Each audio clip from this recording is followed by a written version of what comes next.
Today's most consequential battles are no longer confined to traditional warfare settings. Instead, countries increasingly rely on what is known as hybrid warfare, things like cyberattacks, disinformation campaigns, covert operations, and economic pressures. These tactics allow states to pursue strategic goals without ever launching a conventional war. By using these tools, actors operate in what scholars call the Greyzone. This is the space between normal peacetime competition and open military conflict. Actions in the Greyzone go beyond routine diplomacy or rivalry, but they still fall short of the legal threshold for war. At first glance, this might seem like a challenge to international law, but in many ways, it actually highlights one of the system's strengths: its ability to adapt to a constantly changing global landscape. After World War II, the international community tried to set clear rules about when force could be used. The UN Charter became the foundation of this effort.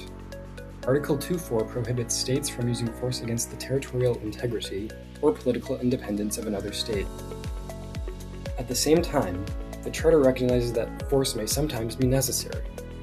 Under Chapter 7, the UN Security Council can authorize military action to maintain international peace and security. And Article 51 preserves the rights of states to defend themselves if they are attacked, as long as their response is necessary and proportionate.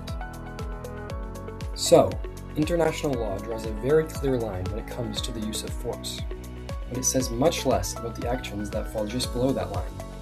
This creates space for countries to engage in coercive behavior without technically violating the rules against war.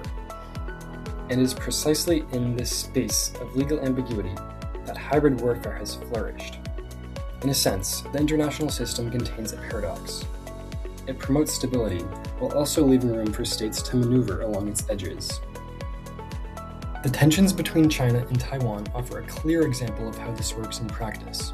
In 2023, Taiwan accused China of severing an underwater telecommunications cable, leaving the Matsu Islands without internet access for weeks. 2 years later, similar accusations emerged when disruptions affected the Trans-Pacific Express submarine cable system. These incidents had a real impact on daily life in Taiwan, yet they stopped short of open military force. Through actions like these, pressure can be applied through coercion, disruption, and uncertainty without ever triggering a traditional armed conflict. And this is the key point. By operating in the gray zone, states implicitly acknowledge that there are legal boundaries that they do not want to cross. In other words, their behavior actually reflects the continuing relevance of international law. For this reason, the ambiguity of gray zone conflict should not necessarily be seen as a weakness of the international legal system. In many ways, it's a feature that allows the system to remain relevant. International law was never meant to freeze conflict in a single historical moment. Instead, it provides a framework that can adapt as technology, strategy, and global politics evolve.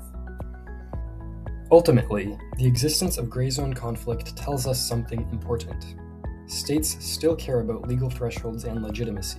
If they didn't, they would simply use outright force. By staying just below that threshold, they reveal that the rules governing the use of force still matter. So, rather than signaling the failure of international law, gray zone conflict actually shows how deeply those rules remain embedded in global politics and decision-making today.